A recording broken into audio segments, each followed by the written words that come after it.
मनुष्य में लैंगिक प्रजनन, sexual reproduction in human being. थोड़ा याद कीजिए। 1. रासायनिक नियंत्रण द्वारा कौन कौन से संप्रेरक मानवीय प्रजनन संस्था के कार्य को नियंत्रित करते हैं। 2. पुरुषों और स्त्रियों में वे कौन से संप्रेरक हैं जो उम्र के अनुसार शरीर में होने वाले परिवर्तन के लिए उत्तरदायी होते हैं। 3. विवाह के समय लड़कियों की आयु कम से कम 18 वर्ष तथा लड़कों की आयु कम से कम 21 वर्ष होनी चाहिए। ऐसा कानून क्यों बनाया गया है? आनुवांशिकता और आनुवांशिक परिवर्तन। इस प्रकरण में हमने देखा कि पुरुषों में XY यह लिंग गुणसूत्र होते हैं तथा स्त्रियों में X यह लिंग गुणसूत्र होते हैं। इन्हीं लिंग गुणसूत्र के कारण स्त्रियों और पुरुषों के शरीर में विशिष्ट अंगों वाले प्रजनन संस्थान का निर्माण होता है।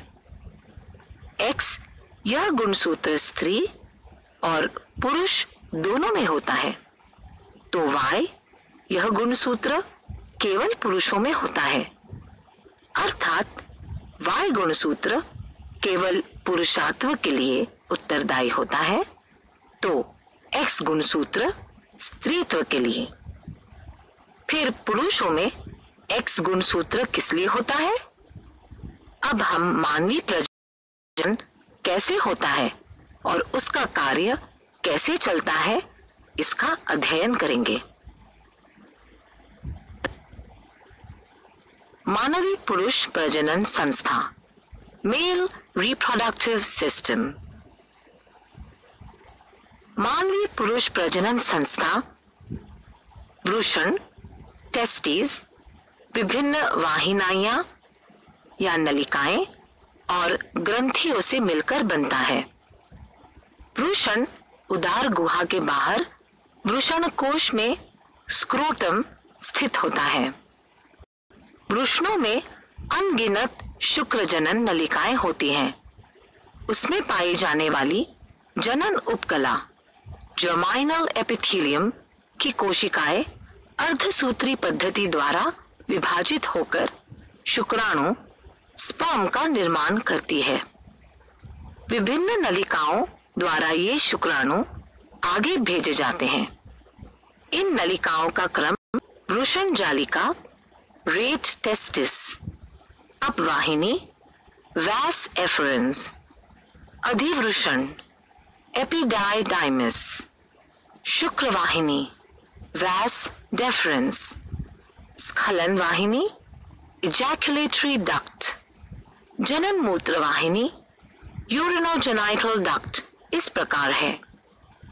शुक्र कोशिका जैसे जैसे एक नलिका से दूसरी नलिका में भेजी जाती है, वैसे वैसे वह परिपक्व होकर फलन करने योग्य हो जाती है।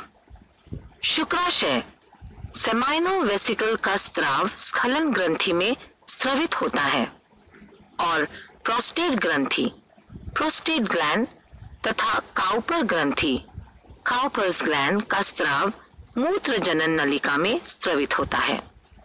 ये सभी स्त्राव और शुक्राणु मिलकर वीर्य, सीमेन तैयार करते हैं। ये वीर्य शिश्न, पेनिस के माध्यम से बाहर छोड़ा जाता है। स्खलन वाहिनी, जनन मूत्र वाहिनी और शिश्न को छोड़कर सभी अंगों की एक एक जोड़ी होती है। रोचक जानकारियां। 1. अधिवृषण नलिका की लंबाई 6 मीटर होती है। 2. एक शुक्राणु की लंबाई 60 माइक्रोमीटर होती है। 3. इतने छोटे आकार वाले शुक्राणु को पुरुष प्रजनन संस्थान के बाहर निकलने में लगभग 6.5 मीटर लंबाई की दूरी तय करनी पड़ती है। 4. शुक्राणु को बहुत अधिक मात्रा में ऊर्जा की आवश्यक होती है। इसके लिए वीर्य में फ्रुक्टोज नामक शर्करा होती है।